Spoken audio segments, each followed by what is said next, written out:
When a heat wave hits, people in cities often suffer more, but there are things we can do to make cities more heat resilient.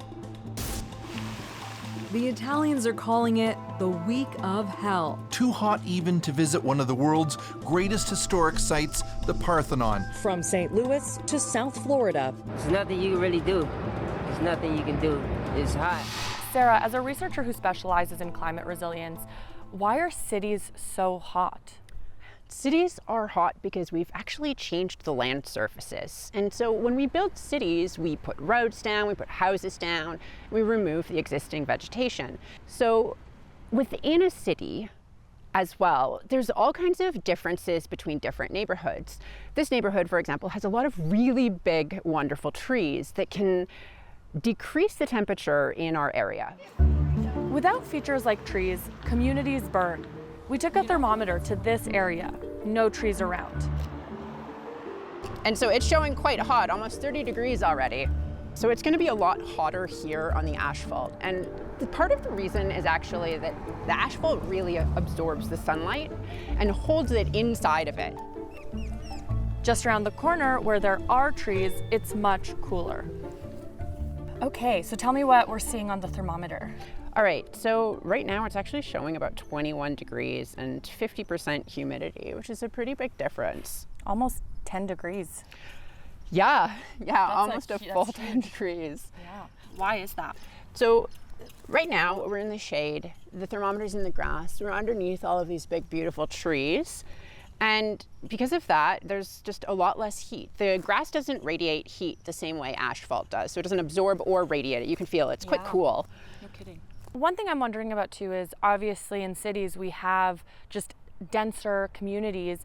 How do high rises and condos play into this? Denser neighborhoods are better because there's actually more walkability. And so that means there needs to be less infrastructure for roads, which means less asphalt that actually holds all that heat. But it can also play a part as well in something called like an urban canyon. So when the heat comes and shines on all these reflective surfaces, it can really increase. So it really depends on the density and the height of the buildings, as well as the materials that are on the outside of them. So even here in Edmonton, a winter city, we have to come up with heat coping solutions. And elsewhere in the world, the situation's more dire, and some initiatives are already underway. Paris is creating 800 spaces across the city known as cool islands. They include parks, water fountains, swimming pools, and museums. Cool islands can be 2 to 4 degrees cooler than nearby streets. Phoenix and Athens have introduced heat officers to coordinate responses to scorching temperatures. Windsor, Ontario is one of many cities rapidly planting trees. They're adding fountains to parks too. All this is urgent. Heat has caused tens of thousands of deaths in recent years. Today it's known as a silent killer, and it's especially dangerous for the elderly and those with underlying health conditions. Last year, nearly 62,000 people died in Europe when the continent had its hottest summer ever on record. In 2021, more than 600 people died during British Columbia's heat dome event. And heat waves likely aren't going away. A new study found that this year's chain of heat waves would be virtually impossible without the climate crisis causing them.